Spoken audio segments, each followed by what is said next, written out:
La resurrección es el hecho principal en que la Iglesia Católica se apoya para decir que Jesús era Dios.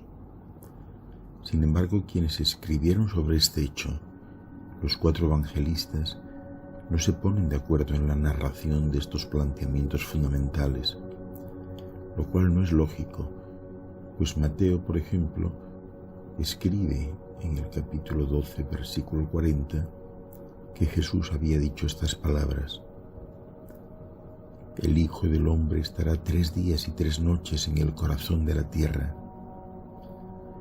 Muriendo el viernes por la tarde, era necesario, para que la profecía se cumpliese, que no resucitase hasta el lunes por la tarde.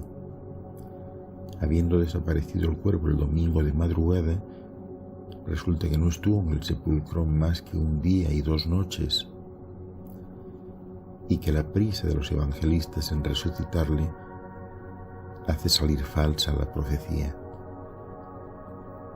No obstante, a pesar del mar de palabras inútiles con que los evangelistas quieren oscurecer los hechos, se observa que al amanecer del primer día de la semana, que para los judíos es el domingo, había desaparecido ya el cuerpo de Jesús del sepulcro, que consistía en una cueva tallada en piedra y tapada con una losa, de acuerdo a Marcos capítulo 15, versículo 46. Ahora bien, Mateo dice que en la mañana del domingo fueron 2 mujeres, Magdalena y María, a ver el sepulcro, pero Marcos dice que eran 3, Magdalena, María, la madre de Santiago, y Salomé, las que fueron salido ya el sol, como escribe. No a ver el sepulcro, sino a embalsamar el cuerpo, para cuyo efecto compraron aromas. Pero esto lo contradice completamente Juan, afirmando que el cadáver había sido ya embalsamado el viernes, con nada menos que 100 libras de mirra y aloe. Es sorprendente el que nadie viese la inutilidad de embalsamar un cuerpo que habría de resucitar a los 3 días.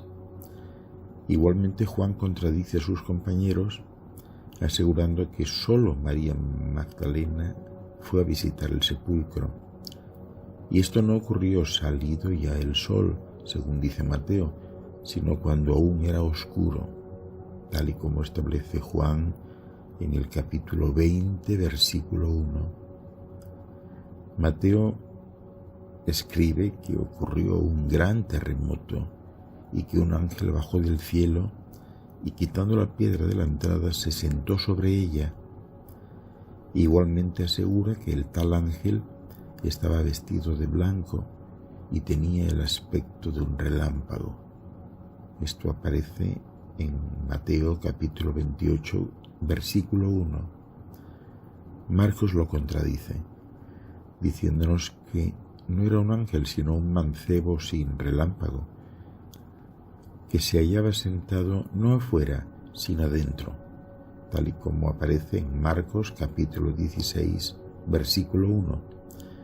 En cambio, Lucas desmiente todo esto, pues según él, ni fue un ángel ni un mancebo, sino 2 varones. Así aparece escrito en Lucas capítulo 24, versículo 4. Juan, que fue el único evangelista que dice que vio el sepulcro, no notó nada, ni ángeles de relámpago, ni mancebos, ni varones. Lo que éste refiere es que Magdalena, habiendo ido al sepulcro y encontrándole vacío, vino a decirles a Pedro y a él que habían quitado el cadáver y no sabían dónde lo habían puesto, y que habiendo ocurrido allá no encontraron más que los lienzos y la sábana en que había estado envuelto el cuerpo. Así aparece en Juan capítulo 20, versículo 1 al 10. Transcribiré a continuación todo lo que los evangelistas dicen acerca de la ascensión.